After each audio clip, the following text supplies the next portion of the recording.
আরো একটা পার্ট বাকি আছে, সেটা কি? সেটা হচ্ছে আমাদেরকে এখানে প্লুরাল নিয়ে আলোচনা করা বাকি আছে। বহুবচন প্লুরালের আর্টিকেল হচ্ছে দি এবং ইনডেফিনিট নাই, এবং সাথে অবশ্যই আমরা সেটা আজকে অ্যাকুজাটিভ ফালে এটা আলোচনা করব, ঠিক আছে? গুড।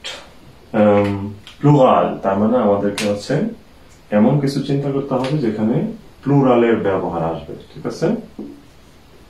প্লুরালের ব্যবহার কি বলা যায়, ঠিক আছে?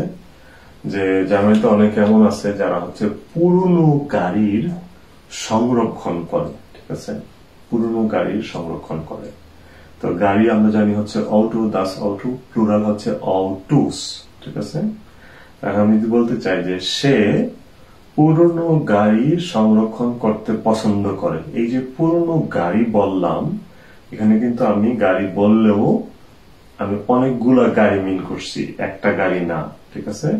এবং আবার অনির্দিষ্ট করে বলা হয়েছে, তাইলে কি হবে বিষয়টা?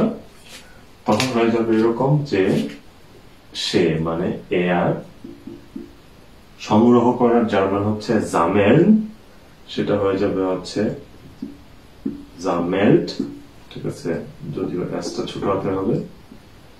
এয়ার জামেল্ট জ্ঞান, যেহেতু এটা একটা হবি টাইপ অ্যাক্টিভিটিস, জ্ঞান এয়ার জামেল্ট জ্ঞানের পুরনো গাড়ি। এখন আসি আর্টিকেল, প্রথমে আর্টিকেলের জন্য জায়গা রাখলাম। পুরনোর জার্মান হচ্ছে আল্ট, গাড়ির প্লুরাল হচ্ছে অটোস। সো এখন আপনারা চিন্তা করেন কি কি ব্যবহার করতে হবে আমাদেরকে? এয়ার জামেল্ট পুরনো গাড়ি, ঠিক আছে?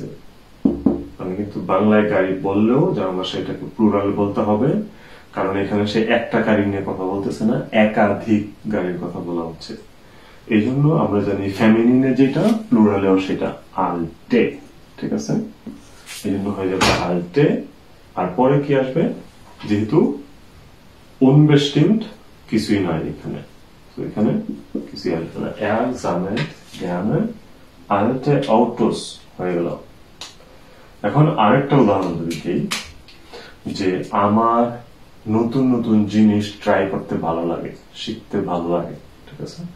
ট্রাই করতে ভালো লাগে, সেটা কিভাবে বলবো? এই যে নতুন নতুন জিনিস, প্লুরাল জিনিস, তখন কি হবে? Ich probiere, ট্রাই করার জার্মান হচ্ছে probieren, ট্রাই আউট করা, ausprobieren, অথবা কাপড় চোপড় ট্রাই করা হচ্ছে anprobieren। তাহলে ich probiere gern, আবারও আর্টিকেলের জন্য জায়গা রাখলাম, নতুনের জন্য হচ্ছে neue। জিনিসের জার্মান কি? নতুন নতুন জিনিস, জিনিসের জার্মান হচ্ছে ডিং,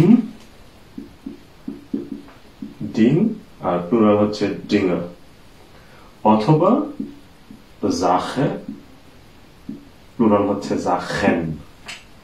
ওকে, গুড। কিন্তু একটা জিনিস বাকি আছে, সেটা কি? আগের বাক্য থেকে আমরা শিখে গেছি এখানে কিছু আসবে না, কারণ আমরা হচ্ছে ইনডেফিনিটে আছি এবং প্লুরালে এখানে কিছু নাই, আর নয়ের জায়গায় নয়ে হয়ে যাবে, হয়ে গেল। That's it, das wär's. So, অনেক মজার জিনিস, একটু মনোযোগ দিয়ে শুনতে হবে জিনিসটা বোঝার জন্য, তাইলে ক্লিয়ার। ওকে, er sammelt gern alte Autos।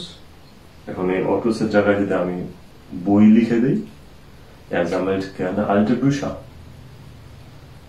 এখন যদি বইয়ের জায়গায় যদি পুরনো কয়েনের কথা বলি, er sammelt gerne alte Münzen, ঠিক আছে?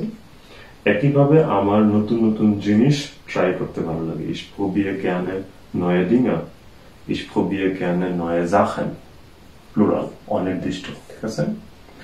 গুড। অনেক বেশি প্র্যাকটিসের বিষয়। Beispielsätze, Beispielsätze, Beispielsätze, এই কথাটা আমি বলে শেষ করতে পারবো না, খুবই ইম্পর্টেন্ট, ঠিক আছে? প্রচুর Beispielsätze নিজে নিজে সলভ করতে হবে, কারেকশন করে নিতে হবে টিচারের কাছ থেকে, দেন হচ্ছে আস্তে আস্তে আপনাদের প্র্যাকটিস উন্নতি হইতে থাকবে, ঠিক আছে? Viel Spaß beim Weiterlernen.